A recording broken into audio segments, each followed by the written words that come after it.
Liig 11 on lõppenud, kuidas on rahul peakorraldaja?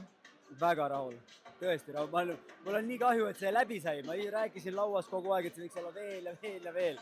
Tõesti, matšid läksid liiga kiiresti, kõik olid põnevad, oleks võinud lihtsalt kauem kesta. No võtame kõige põnevamad ette. Markus Mittal ei saanud arugi, kui juba lõppes.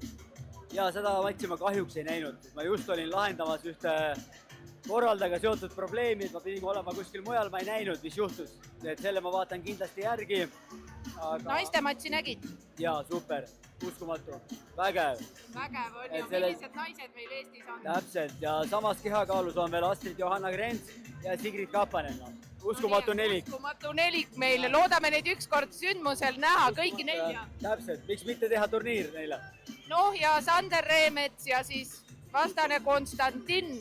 Kuidas seda matši kommenteerid? Viimase peal, vägev, tõesti.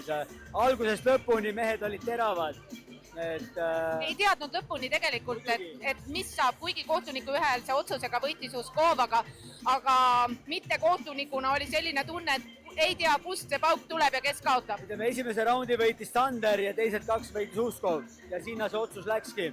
Aga no nii põnev, et kui mehed vähegi tahavad, siis mina pakun neile rematchi, kindlasti. See oli nagu uskumatu. Inimesed lauas ümberringi, kõik tõusid püsti, elasid kaasa, see oli nagu tõesti.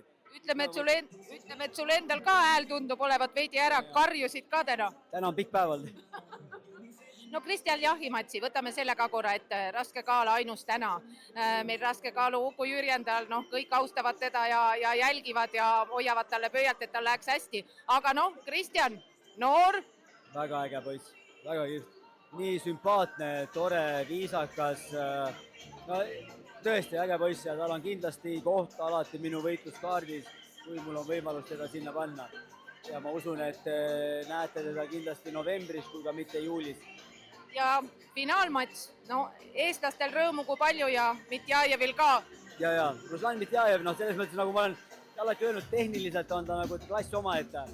See distantsitunnetus, ajastamine, mängimine, see on tipptase. Selles mõttes, sellel mehel on väga suur tulevik ja